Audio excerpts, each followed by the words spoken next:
Greater اسرائیل بنے گا حدیث میں خبریں یہ سارے مسلمان ممالک تمہارے ہاتھ سے نکل جائیں گے مسلمانوں، یہ عراق اور اردن اور یہ اور وہ، یہاں تک کہ ترکی، سعودی عرب کا بھی شمالی حصہ نکل جائے گا۔ البتہ مدینے کا جو ان کا پروگرام ہے اس کو اللہ نہیں پورا ہونے دے گا، مدینے میں داخلے کی ان کو اجازت نہیں ملے گی۔ بہرحال یہ سارا کچھ ہونے والا ہے۔ وہ وقت بھی آنے والا ہے کہ حضور کی ایک حدیث کے مطابق ایک شخص کے 1000 بیٹے ہوں گے تو 999 ختم ہو جائیں گے، ایک بچے گا۔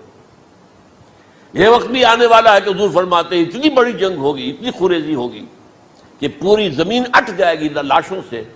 تو پرندہ جو ہے کوئی، ایک تو پرندے ہوتے ہیں کہ جو مردار خور ہے، گدھ ہے، وہ تو بڑی خوشی سے اتریں گے، تناول فرمائیں گے لاشوں کو۔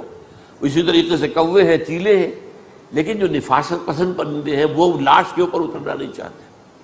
تو ایک پرندہ اڑتا چلا جائے گا، اسے کہیں زمین پر اترنے کی جگہ نہیں ملے گی، لاشیں ہی لاشیں ہوں گی، یہاں تک کہ وہ تھک ہار کر اس کی جو ہے پر جواب دے جائیں گے، گرے گا تو لاش پر گرے گا۔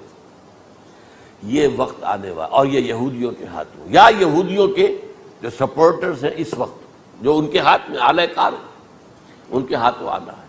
میرے نزدیک اس کام کے لیے اس ملعون قوم کو، کہ جو حضرت عیسیٰ کے زمانے سے ملعون ہو چکی ہے، اس کو باقی رکھا گیا ہے، اسے یہ موقع دیا گیا ہے۔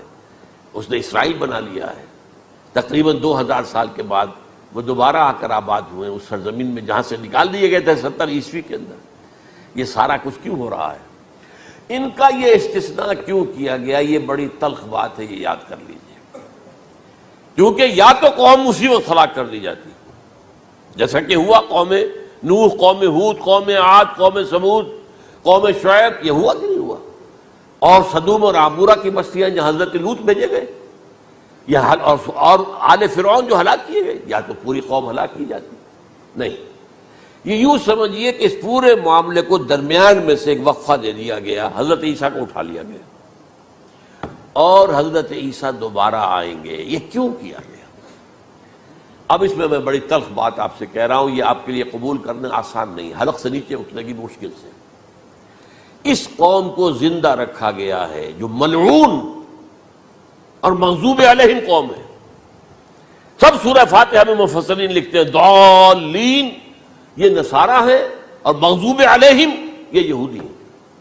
اور قرآن کہتا ہے لعن الذین کفروا من اہل الکتاب علی لسان داؤد وعیسی ابن مریم، لعنت کی گئی ایک ملعون اور مغضوب قوم کے ہاتھوں آخری امت محمد، اور اس کا بھی بہترین حصہ، اس پر عذاب ان کے ہاتھوں آئے گا، اربوں پر عذاب یہودیوں کے ہاتھوں، اس لیے ان کو بچایا گیا۔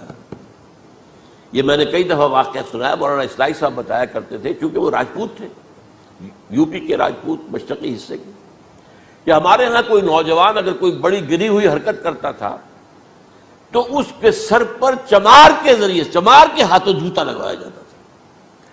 اگر راجپوت کے سر پر راجپوت کا جوتا گرا تو چلو تکلیف تو ہوئی، لیکن یہ کہ راجپوت کا جوتا گرا ہے نا، پڑا ہے، لیکن راجپوت کے سر پر چمار کا جوتا، جس کو آپ انگریزی میں کہتے ہیں to add insult to injury, وہ تکلیف بھی ہے جوتا کھانے کی، اور انسلٹ ہے کہ ایک چمار مار رہا۔ یہ امت سب سے خیر امت ہے، کنتم خیر امت اخرجت للناس۔